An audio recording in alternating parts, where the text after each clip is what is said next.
Jamais vu vraiment abordé, enfin, lorsqu'on parle de Victor Malo, c'est cette question de la psychiatrie, l'internement. Alors je ne sais même plus d'ailleurs comment cette idée est arrivée, peut-être parce que justement Agnès était venue déjà visiter ce lieu il y a quelques années, et puis parce que nous avons dans la région parisienne, enfin entre la grande région parisienne, nous avons un certain nombre d'amis Victor Malo que nous voulions aussi faire quelque chose à Paris, mais non loin de Paris. Donc finalement, ici, cet endroit présentait toutes les commodités, si l'on peut dire. Donc, à cette occasion, nous avons pu aussi aider à la réédition du roman Un beau-frère, dont il va être question tout de suite. Là, je pense que c'est une des fonctions aussi de l'association, modestement, de faire vivre l'œuvre d'Hector Malo, une œuvre qui... dans le fond, est plus accessible qu'elle ne l'a été pendant longtemps. Puisque, si on regarde bien nos souvenirs, pendant des années, les seuls ouvrages qui étaient disponibles, c'était des ouvrages destinés à la jeunesse, bon, évidemment sans famille en premier lieu, en famille déjà beaucoup moins, on l'a longtemps bibliothèque verte, ensuite on a eu du mal à trouver, donc il a été réédité il y a quelques années, là aussi, en Picardie, par c'est-à-dire les amis en fait, du roman populaire, enfin l'éditeur des amis du roman populaire. Et qui s'est déjà vendu à près d'1 millier d'exemplaires. Oh là là. Oui, c'est un roman d'ailleurs qui mérite l'intérêt. Donc un roman qu'il faudrait, alors pour la jeunesse, qui est plus disponible, qui est très beau également, c'est Romain Calori, je ne désespère pas qu'un jour on puisse... Peut-être l'année prochaine. Peut-être l'année prochaine. On y reviendra. Mais il y a aussi tout l'aspect, on en reparlera tout à l'heure à l'occasion d'un projet de publication, de recherche, mais il y a évidemment tout cet aspect, disons, plus important, en tout cas quantitativement, de l'œuvre de Malo, qui n'est absolument pas destiné à la jeunesse. Alors, depuis plusieurs années, on a vu donc certaines rééditions aussi par l'édition Petit à Petit. Agnès y a été pour beaucoup. Il y a maintenant évidemment un certain nombre d'ouvrages aussi accessibles assez facilement sur Gallica, le site de la BNF. Bon, ça n'est pas d'une commodité de lecture, ou alors peut-être sur iPod. Bon, et puis il y a ici ou là, sur des sites canadiens ou autres, également des rééditions, d'ailleurs dans des conditions de visibilité souvent meilleures. Les Québécois sont très bons sur cet aspect-là. Bon, mais d'une certaine manière, il est bien aussi quand même de pouvoir avoir les livres. Et donc, curieusement, alors même si Hector Malo ne bénéficie pas aujourd'hui d'un intérêt particulièrement poussé, eh bien, son œuvre redevient quand même partiellement disponible. En tout cas, on peut mieux le lire qu'il n'y a pas si longtemps que cela. Donc ça, c'est plutôt une bonne chose. Ben, permettez d'abord à un Picard de souhaiter pour ceux et celles qui ne le sont pas un bon moment en Picardie, dans la ville de Clermont, de surcroît la ville du président du conseil régional de Picardie. Donc voilà. Et merci pour la petite allusion au roman en famille, dont j'ai dit que grâce à la mise en perspective, la mise en valeur des romans de Malo et leur réédition, le roman concerné en famille s'est déjà vendu depuis 2007 à près d'1 millier d'exemplaires. On souhaite la même chance aux autres ouvrages et particulièrement à celui que nous allons évoquer ce matin. Alors pour ceux qui l'an dernier avaient pu assister au résumé que j'avais fait dans le cadre de la thématique qui concernait la religion du roman Marié par les prêtres, cette fois-ci il y a moins de rebondissements, c'est moins drôle, ça va être beaucoup plus succinct d'ailleurs comme résumé, puisqu'en fait tout tourne autour d'une manipulation. Et comme le disait Francis à l'instant, on voit en effet que Malo veut faire œuvre de témoignage, puisque la trame de son roman, c'est bien la loi de 1838, dont vous avez rappelé à l'instant, et ça sera encore évoqué après, qu'elle a perduré jusqu'en 1990. Il est vrai qu'il s'est pas mal inspiré, même si l'action ne se situe pas chez nous, elle situe en Normandie, il s'est pas mal inspiré, en particulier du site de Vigeanne, de cette colonie agricole. D'ailleurs, c'est cité dans le roman.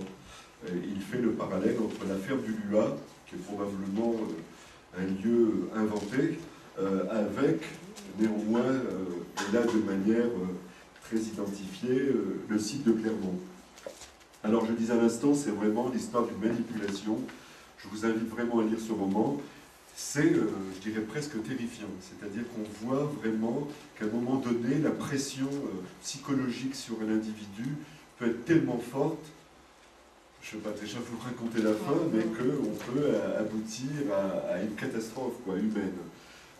Alors il s'agit là, pour situer le héros du roman, du vicomte Cénéry des Turquerets. Alors j'aime toujours beaucoup les noms choisis par Malo dans ses romans, qui est le fils d'un haut magistrat, qui finalement a fait carrière dans la magistrature grâce à la fortune de son épouse, qui se situait à l'époque autour de 2 millions de francs, ce qui est une somme importante pour l'époque. J'ai, dans d'autres occasions, eu l'occasion de faire le ratio avec, par exemple, ce qu'un ouvrier pouvait gagner à peu près à cette époque. Malo indique dans le roman de mes romans, en particulier, outre le fait qu'il a été, par d'un beau-frère, publié en 1869, qu'au départ, il a fait l'objet d'une publication dans le journal des débats, qui s'inspire de faits réels. Il relate, Agnès pourra confirmer, et c'est assez drôle d'ailleurs aussi, parce qu'à chaque fois, il y a un petit clin d'œil par rapport à son environnement. Il relate, d'une part, qu'il avait eu connaissance d'un fait par une relation de son père, le père de Malo, qui était notaire, d'une dame qui avait tellement manipulé l'opinion qu'elle avait réussi à faire interner son mari, qui était également notaire, pour l'obliger à déménager, parce que la ville où elle résidait ne lui plaisait pas du tout, et donc elle avait fait des pieds et des mains, comme on dit familièrement, pour faire interner son mari, de façon à obtenir par la suite le déménagement qu'elle a pu obtenir, et le mari s'est trouvé subitement, par la voie de la grâce, guéri, et puis tout s'est bien terminé. Et d'autre part, il s'est également inspiré d'un autre fait réel qui touchait également quelqu'un de la magistrature. Donc il avait un terreau lui permettant déjà de bâtir, comme il le faisait souvent, la trame de son roman. Il indique aussi qu'au départ, il... Je t'arrête parce que ça, je reviens aussi dans mon intervention. D'accord. C'était plutôt le résumé du bouquin. D'accord, ok. Par rapport, tu vas parler de M. Bertin alors, et de ce qu'il avait prévu, ok. Pourquoi il a été amené à écrire ce roman exactement. Donc on ne s'était pas concerté auparavant.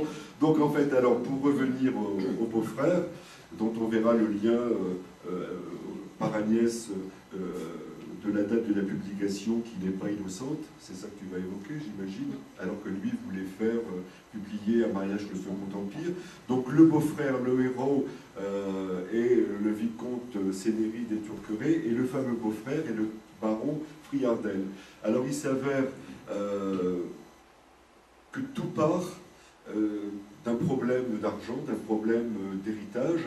Il s'avère que ce vicomte Cénéry, qui est un jeune homme, pas tout à fait 25 ans, et la date, en tout cas l'âge n'est pas innocent dans l'histoire, s'est retrouvé avec sa sœur, donc l'épouse du fameux baron Friardel, qui va être le grand manipulateur dans ce roman.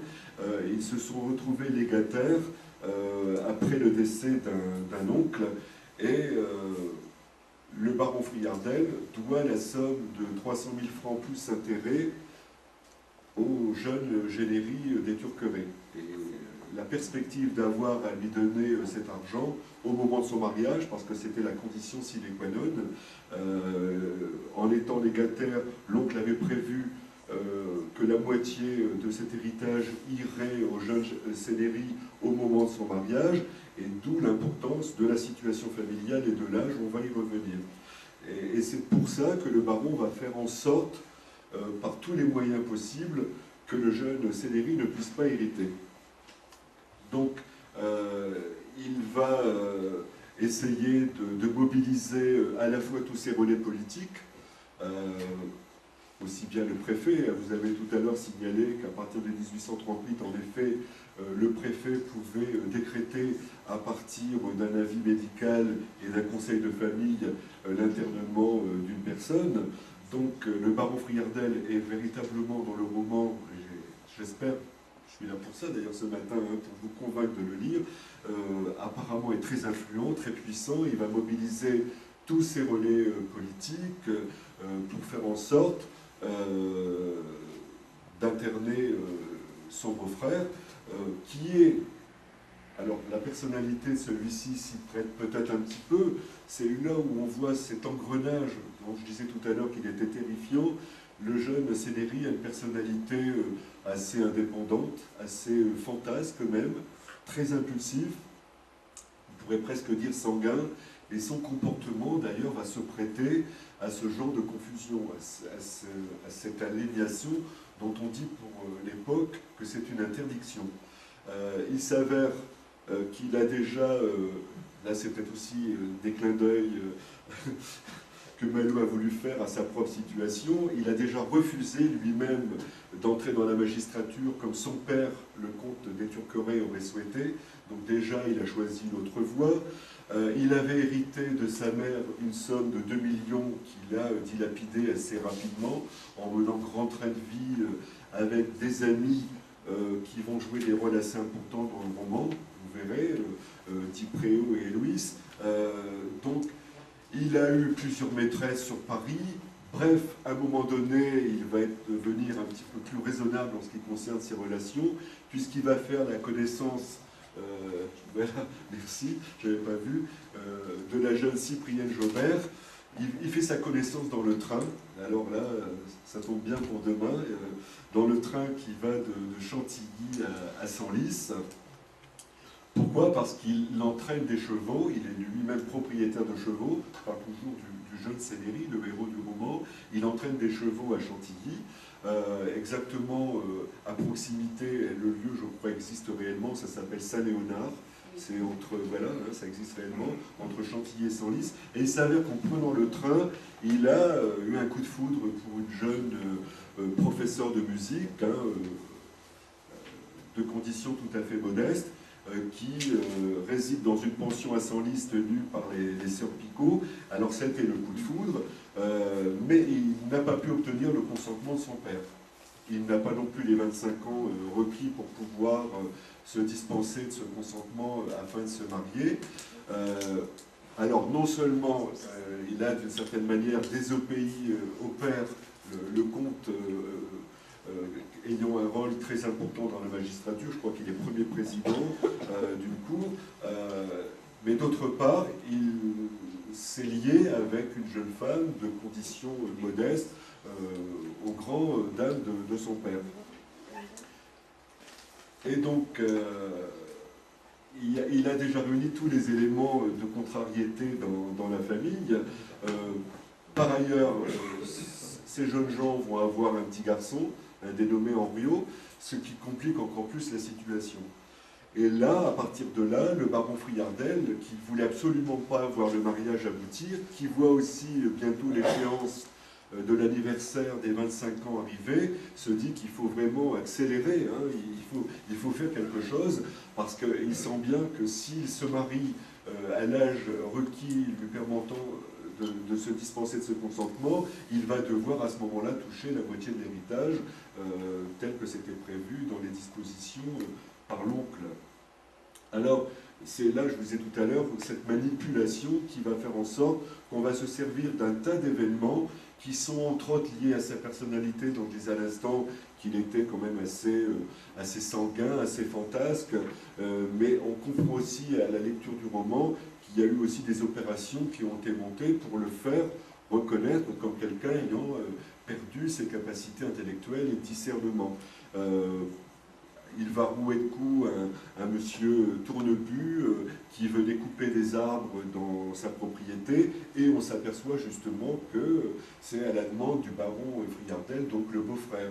Voilà un exemple. Il a eu l'occasion, alors c'est certainement un geste qu'il n'aurait pas dû faire, mais il était assez passionné étant très jeune, et quand il était très riche là sur Paris, il avait mis le feu à un chapeau d'une maîtresse qu'il avait sur Paris, donc c'était déjà un geste à considérer. Bref, il s'avère qu'il a déjà eu des comportements qui pouvaient permettre des interrogations.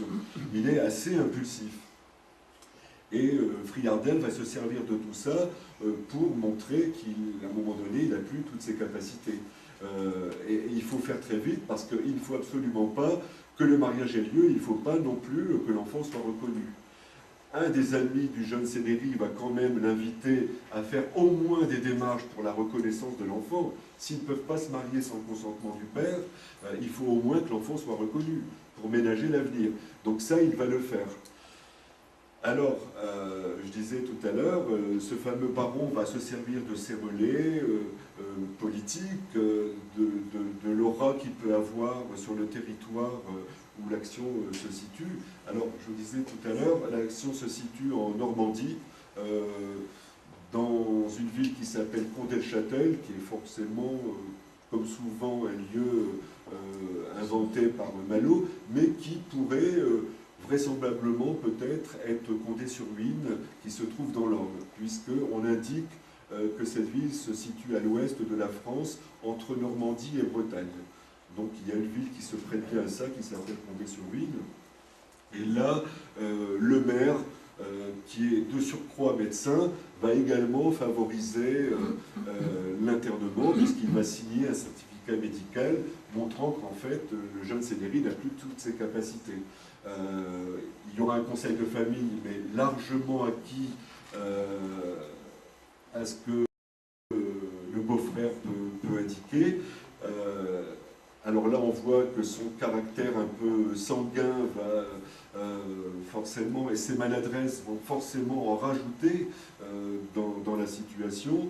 Quand il sera convoqué devant le tribunal, il aura des réponses assez maladroites, même assez provocantes quelquefois. Quand il va être emmené dans l'établissement de la ferme du Luat, qui est en effet probablement aussi une colonie agricole ressemblant à Fidjam, il va rouer de coups les gardiens qui l'emmènent à la ferme. Quand il va être enfermé dans cette colonie, il va vouloir se sauver, il va frapper encore des personnes. Bref, on voit qu'il est très impulsif et qu'à chaque fois, ça ne fait que de conforter l'idée qu'il doit être enfermé, alors qu'il veut toujours prouver qu'il a ses capacités intellectuelles. Alors on fait intervenir et sa jeune compagne, la Cyprienne Jaubert, on fait intervenir des amis, un avoué de Condé-le-Châtel, un dénommé M. Pioline, intervient également, mais malgré toutes les interventions, la démonstration est faite à chaque fois, ça se retourne pratiquement contre lui, donc il faut lire ce roman qui est terrifiant parce qu'on voit qu'il y a un engrenage qui se fait, qui aboutit vraiment à la catastrophe, quoi qu'il fasse. Et on voit bien aussi, en lisant, qu'il a absolument toutes ses capacités, mais que son comportement, tous les relais que peut avoir son beau-frère dans les milieux influents, ne peuvent rien contre tout cela, et c'est ça qui est terrifiant. Et le fait d'être enfermé va aussi l'amener à passer d'un moment... Oui, mais je crois qu'on a pris du retard aussi tout à l'heure, donc je crois que je suis à peu près dans les normes de ce qui m'était imparti. J'avais 20 minutes devant moi, je suis tout à fait dans les normes. Si vous voulez avoir un résumé qui vous encourage à le lire. Donc il passe des périodes d'exaltation à des périodes de prostration, et donc finalement ça ne va que contrarier sa situation. Alors, je passe sur tous les épisodes que vous aurez certainement l'occasion d'évoquer tout à l'heure et qu'on a plus ou moins vu en images, c'est-à-dire la camisole de force, c'est-à-dire des bains froids. À un moment donné, vous y avez fait allusion, sa situation de noble va quand même lui donner un peu un statut privilégié, puisqu'on va lui réserver un appartement avec ses propres gardes. Donc on voit bien que là, son statut social lui permet quand même au sein de l'établissement d'avoir un statut un peu différent des autres. Et pour terminer, ce qui va se passer, c'est qu'à un moment donné, c'est vraiment le seul grand rebondissement qu'on peut avoir dans cette aventure, c'est que sa compagne va intervenir auprès de sa belle-sœur, donc auprès de la sœur de Céleri, pour lui dire il faut faire quelque chose, hein, il faut absolument que vous interveniez. On voit que c'est une femme assez effacée, mais qui profite d'une situation tout à fait favorable, d'un contexte, c'est que le fameux baron Friarden, le beau-frère, a une maîtresse qui loge chez lui, qui est la femme d'un jockey. Je suis passé sur cet épisode-là, hein. Je ne sais pas pourquoi, mais Malou a voulu aussi parler des courses, de chevaux, etc. Bon, on va fermer la parenthèse sur cet aspect-là. Et donc, il va y avoir une menace, par le biais toujours de l'avoué, auprès du baron Friarden, le fameux beau-frère, pour lui dire, si jamais vous ne faites pas sortir le jeune Céleri, on va révéler que vous avez une maîtresse, elle a des preuves tangibles, des courriers qui ont été changés, donc ça c'est une menace qui va énormément peser. C'est-à-dire que quand ce fameux baron Friarden va voir qu'il est menacé d'une séparation de corps par son épouse, avec des preuves à l'appui, là on va faire libérer le jeune Céleri. Et la fin, malgré tout, on espérait dans les dernières pages assez optimiste, hein, c'est-à-dire qu'on pensait qu'une fois libéré, il allait rentrer chez lui. De surcroît, sa compagne est de nouveau enceinte, ils espèrent avoir une petite fille. On pense qu'il va y avoir une fin tout à fait romanesque. Et puis non, c'est que ces années, ou ces mois plutôt, là, d'enfermement, vont faire qu'il va véritablement devenir fou. Il n'aura pas pu se marier. Le père va décéder quelques mois après et c'est le baron qui va hériter de la totalité. Ça se termine, on ne sait pas si l'enfant qui avait été reconnu, cette reconnaissance va être véritablement validée. Il y a un procès. Dans les dernières phrases, bon, il y a un procès en cassation, donc on ne sait véritablement pas si l'enfant sera reconnu. Donc c'est une fin vraiment très dure.